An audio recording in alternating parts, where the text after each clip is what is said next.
हरि ओम हरे कृष्ण। प्रियजनों, श्रीमद् भगवद गीता शुरू से लेकर आखिर तक ज्ञान ही ज्ञान है। यद्यपि हिंदू धर्म में सबसे ज़्यादा स्वीकार की जाने वाली यह पुस्तक है, यह ग्रंथ है, लेकिन इसकी कथा कहीं नहीं होती। कोई कथावाचक इसकी कथा नहीं करता। कारण यह है क्योंकि यह दुकानदारी को बंद करती है। यह बहुत सारी मान्यताओं को तोड़ देती है। श्रीमद् भगवद गीता आपको बताती है कि किस तरह से आप अपने घर पर रहकर अपना काम करते हुए परमात्मा से जुड़ सकते हैं। किसी आडंबर को नहीं बताया जाता, किसी पाखंड को नहीं बताया जाता, और आडंबर और पाखंडों के सहारे ही ये सारी की सारी धर्म की दुकानदारियां और धर्म की बेवकूफ़ियां चलती हैं। इसीलिए कोई इसकी कथा करने से बचता है। दूसरे, श्रीमद् भगवद गीता की कथा करने के लिए थोड़ा सा पुरुषार्थ करना पड़ता है, मेहनत करनी पड़ती है। कहानियाँ सुनाने में कोई मेहनत नहीं करनी पड़ती। खैर, हम आज आपके सामने तीसरे अध्याय के चौथे, पांचवें और छठे श्लोक का अर्थ लेकर के आ रहे हैं। श्रीमद् भगवद गीता तीसरा अध्याय चौथा श्लोक। न कर्मणा मनारंभ नैष्कर्म्य पुरुषोष्णुते न च संन्यासनादेव सिद्धि समधिगच्छति। न तो कर्म से विमुख होकर कर्मफल से छुटकारा पाया जा सकता है और ना ही केवल संन्यास से सिद्धि प्राप्त की जाती है। भगवान कृष्ण यहाँ पर यह बता रहे हैं। इसकी व्याख्या अभी हम आपको बताएंगे थोड़ी देर बाद। पांचवा श्लोक है, क्योंकि पांचवा और छठा श्लोक भी इसी से जुड़ा हुआ है, इसलिए इन तीनों श्लोकों का अर्थ आपके सामने एक साथ हम लेकर के आ रहे हैं। न ही कश्चित् क्षणमपि जातु तिष्ठत्य कर्मकृत कार्यते हयवस कर्म सर्व प्रकृतिर्जैर्गुणे। यानी प्रत्येक व्यक्ति प्रकृति से अर्जित गुणों के अनुसार विवश होकर कर्म करता ही करता है, करना पड़ता है उसे। अतः कोई भी एक क्षण भर के लिए भी कर्म किए बिना रह ही नहीं सकता। छठा श्लोक। कर्मेंद्रियाणि संयम्य यह आस्ते मनसा स्मरन इंद्रियार्था विमूढ़ात्मा मिथ्याचार स उच्यते। जो कर्मेंद्रियों को तो वश में कर लेता है, किंतु जिसका मन इंद्रिय विषयों का चिंतन करता रहता है, वह निश्चित रूप से स्वयं को धोखा देता है और मिथ्याचारी कहलाता है। आइए अब इनको समझने का प्रयास करते हैं। पहले श्लोक में क्या बताया गया है कि न तो कर्म से विमुख होकर कर्मफल से छुटकारा पाया जा सकता है और ना ही केवल संन्यास से सिद्धि प्राप्त हो सकती है। इसको हमें ऐसे समझना चाहिए कि कोई व्यक्ति यदि ये सोचे कि मैं कर्म करूंगा ही नहीं तो मुझसे पाप होंगे नहीं, पाप नहीं होंगे तो बस बैठकर हम भगवान का भजन कर लेंगे, हम सन्यासी हो जाएंगे और हमें सिद्धि मिल जाएगी। तो यहाँ पर दो बातें बताई हैं भगवान कृष्ण ने। सबसे पहले तो ये कि कर्म को छोड़ करके आप कर्मफल से छुटकारा नहीं पा सकते हैं, क्योंकि कर्म को छोड़कर भी आप कर्म कर रहे हैं। आप आलस्य में, प्रमाद में लेटे हुए हैं तो वह भी एक कर्म है, लेकिन वह एक बुरा कर्म है। आप सांस ले रहे हैं, वह भी एक कर्म है। तो जाहिर सी बात है, आप भोजन भी खाएंगे, 10 प्रकार के कार्य करेंगे, वह भी कर्म है। तो यानी कर्म तो आपको करना पड़ रहा है, लेकिन श्रेष्ठ कर्मों को आपने छोड़ दिया और ऊपर से आप सन्यासी हो गए। सन्यासी होकर भी आपको सिद्धि नहीं मिलेगी। ऐसा क्यों बताया गया? यानी कि सन्यास के बाद भी आप मुक्ति को प्राप्त नहीं करोगे, जीवन की सफलता आपको नहीं मिल पाएगी यदि कर्म को छोड़ करके सन्यासी हो गए। प्रत्येक व्यक्ति को अपना नियत कर्म करना ही होता है। परमात्मा ऐसा कभी नहीं करता कि कुछ लोगों के लिए मुक्ति का मार्ग बता दे और कुछ लोगों को गड्ढे में पड़ा रहने दे। यानी सारा का सारा ज्ञान सभी के लिए है, सारा धर्म सभी के लिए है और सभी को मुक्ति का अधिकार भी है। आप सोचिएगा, अगर सभी लोग संन्यास लेकर के और मुक्ति के लिए प्रयास करने लगे, क्या संसार का निजाम चल पाएगा? क्या यह व्यवहार चल पाएगा? संभव ही नहीं है। फिर कहें कि सभी नहीं कर सकते, मान लिया कि करने लगे तो अच्छा कर्म है, सबको करने का अधिकार है, क्या जीवन चल पाएगा? अगर सभी कर्मों को छोड़ करके केवल परमात्मा के नाम के लिए व्यक्ति बैठ जाता है, तो क्या उसे संसार में सफलता मिलेगी? तो क्या शरीर और जीवन चल पाएंगे? बिल्कुल नहीं चल पाएंगे। ये दुनिया संतुलन से चलती है और यह संतुलन है धर्म और कर्म का।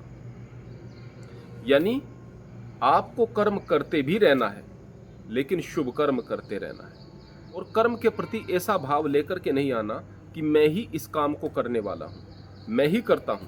मान करके चलना है कि करने वाला परमात्मा है। कर्मण्यवाधिकारस्ते, कर्म करना तुम्हारे अधिकार में है। कर्मण्यवाधिकारस्ते मां फलेषु कदाचन, फल नहीं है। मां कर्म फल हेतुर्भूमा, इसलिए कर्म फल का हेतु मत बन, कर्म का हेतु मत बन, कर्म का करने वाला मत बन, कर्म का कर्ता मत बन। ते संगोत्स्व कर्मणि, और अपने कर्म के प्रति आसक्ति को भी मत छोड़ देना, यह सोच करके कि भाई कर्म तो मैं कर रहा हूं, लेकिन करने वाला तो परमात्मा है, फल मुझे चाहिए नहीं, तो फिर कर्म की क्या इच्छा, फिर कर्म क्यों करूं। तो कर्म के प्रति आसक्ति को भी नहीं छोड़ना है। यानी कि आपका मन लगना चाहिए अपना कर्म करने में, मन लगा करके कर्म करने हैं। कैसे? श्रेष्ठ कर्म करने हैं। तो यह भी आपकी भक्ति का ही हिस्सा है। जब ये दो पहिए हैं जिससे कि आपके आध्यात्म की यात्रा चल रही है, धर्म और कर्म, यानी आपको परमात्मा का भजन भी करना है, उसे याद भी करना है, हर वक्त उसका जाप भी मन में चलता रहना चाहिए। अगले श्लोक में भगवान कृष्ण कहते हैं कि इस संसार के अंदर प्रकृति ने सबको कर्म करने के लिए बनाया है। प्रत्येक मनुष्य को ही नहीं, बल्कि प्रत्येक जीव को आप देख सकते हैं, यहाँ तक कि पेड़ पौधों को देख सकते हैं। यहाँ पर अगर आप एक पेड़ को देखेंगे तो उसका कर्म क्या है? फल देना, तो फल देता है। जिस पेड़ का कर्म है फल देना, वो दे रहा है। आम का पेड़ आम दे रहा है, अमरूद का पेड़ अमरूद दे रहा है। जो छायादार वृक्ष हैं छाया दे रहे हैं, जो फलदार हैं वो छाया और फल दोनों चीज़ें दे रहे हैं। तो जाहिर सी बात है कि जो उनका कर्म है वह कर रहे हैं ना। वो कार्बन डाइऑक्साइड सोखते हैं और ऑक्सीजन देते हैं, वायु को शुद्ध करना, प्रकृति में इकोसिस्टम का एक महत्वपूर्ण काम करना, ये उनका कर्म है ना। तो उस कर्म को कर रहे हैं, उस कर्म के अतिरिक्त वो कुछ नहीं कर रहे। यानी प्रकृति ने जो कर्म करने के लिए उन्हें नियत किया है, उस नियत कर्म को वो कर रहे हैं। ठीक ऐसे ही इस इकोसिस्टम में प्रत्येक जीव का एक स्थान है जो अपने कर्म कर रहा है, लेकिन मनुष्य को स्वतंत्रता है कि वह अपने नियत कर्म के अलावा अपनी स्वेच्छा से कुछ ऐसे कर्म भी कर सकता है जो वास्तव में अच्छे कर्म नहीं है। उसका परिणाम उसे भोगना पड़ेगा, लेकिन वह कर सकता है, उसके लिए आज़ादी है। कर्म करने के लिए वो स्वतंत्र है, फल भोगने के लिए स्वतंत्र नहीं, लेकिन कर्म करने के लिए स्वतंत्र है। तो यहाँ पर और ज़्यादा दिक्कत की बात यह हो जाती है कि जब व्यक्ति श्रेष्ठ कर्म नहीं कर रहा होता, उस वक्त वह बुरे काम कर रहा होता है। तो कर्म तो होना ही है, या तो श्रेष्ठ कर्म होंगे या बुरे कर्म होंगे। एक व्यक्ति अच्छे कार्यों से धन कमा रहा है या फिर एक व्यक्ति बुरे कार्यों से धन कमा रहा है, कर्म तो दोनों कर रहे हैं। एक व्यक्ति खाली लेटा हुआ है, भूख उसे तो भी लगेगी, प्यास उसे तो भी लगेगी। उस भूख के लिए, उस प्यास के लिए, अपनी दैनिक आवश्यकताओं की पूर्ति के लिए उसे धन की आवश्यकता पड़ेगी, और चूंकि प्रमादी है, चूंकि आलसी है, इसलिए उसको बुरे काम ही सूझेंगे। और जब बुरे काम सूझेंगे, बुरे कामों की तरफ मन चलेगा, तो सोचेगा कम मेहनत से ज़्यादा परिणाम यहाँ बुरे कामों में मिलते हैं, वह बुरे कर्म करने लगेगा। यानी कर्म के बगैर कोई भी जीव खाली रह ही नहीं सकता है, कर्म करना ही पड़ता है। और मनुष्य के लिए यह दिक्कत की बात यह है कि वह कर्म करने के लिए स्वतंत्र होने के कारण वह बुरे कर्म भी कर सकता है।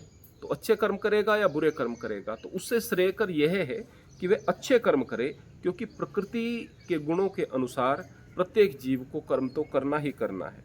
आगे यहाँ 6ठे श्लोक में भगवान कृष्ण कहते हैं कि जो व्यक्ति अपनी कर्मेंद्रियों को तो वश में कर लेता है, यानी बुरे काम इंद्रियों से तो नहीं करता है, लेकिन मन उसका बुरे कामों में ही चलता रहता है। मन में विषयों का चिंतन पड़ा रहता है। मान लिया किसी बच्चे ने ब्रह्मचर्य का पालन करने का निर्णय लिया, अब वह अपनी कर्मेंद्रियों से ब्रह्मचर्य का खंडन नहीं कर रहा, लेकिन मन में तो गंदगी चल रही है।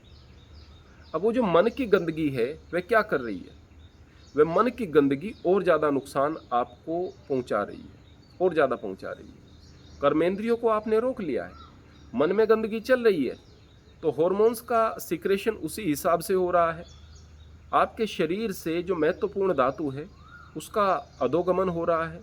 अधोगमन होने के कारण आपको कई प्रकार के रोग लग गए हैं। नुकसान उठाना पड़ा ना केवल मन में सोचने से।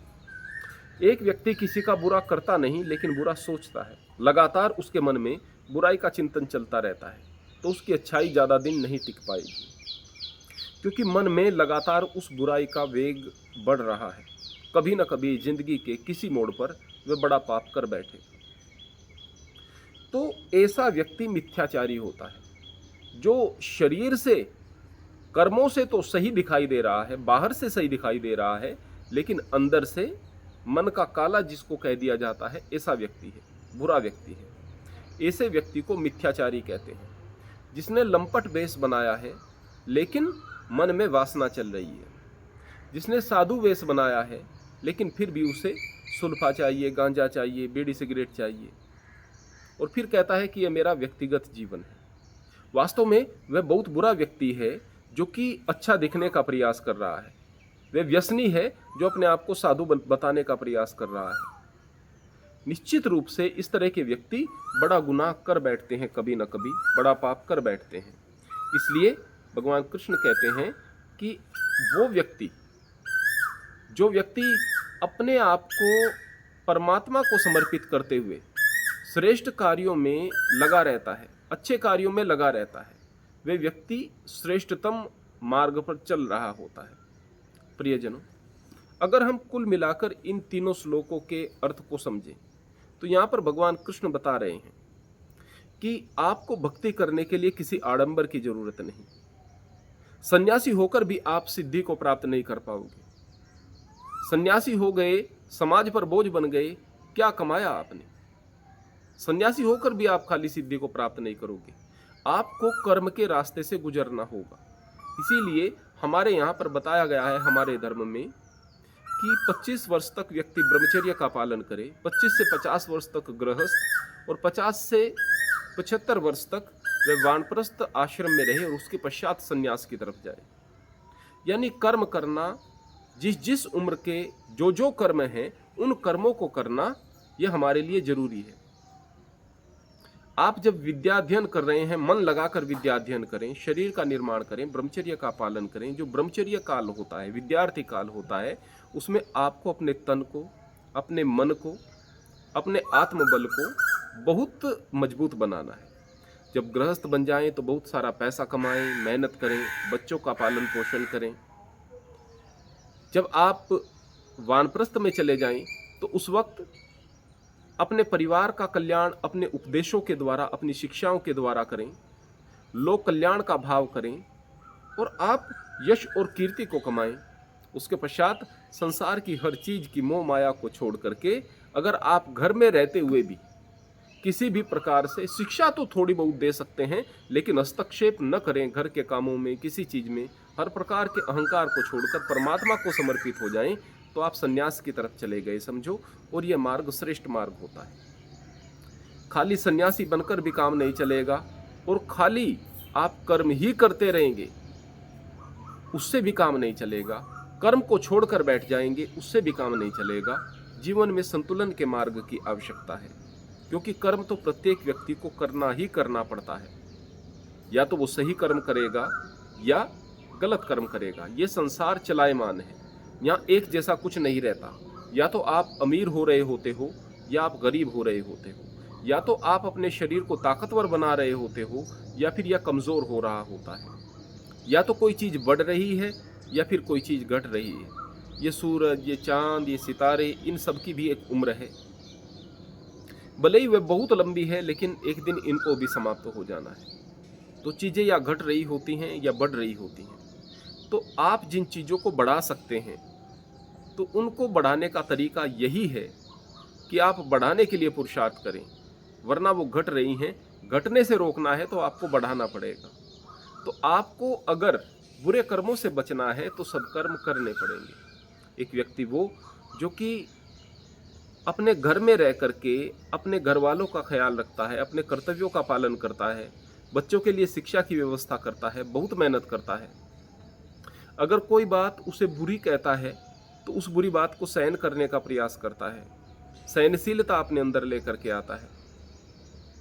जब भी उसके पास समय हो उसके मन में परमात्मा का चिंतन चलता रहता है। ऐसा व्यक्ति सदाचारी है, ऐसा व्यक्ति मिथ्याचारी नहीं है। वह संतुलन के मार्ग पर चल रहा है, वह धर्म और कर्म दोनों को साथ में लेकर के चल रहा है। यही मुक्ति का मार्ग है। हरि ओम, हरे कृष्ण।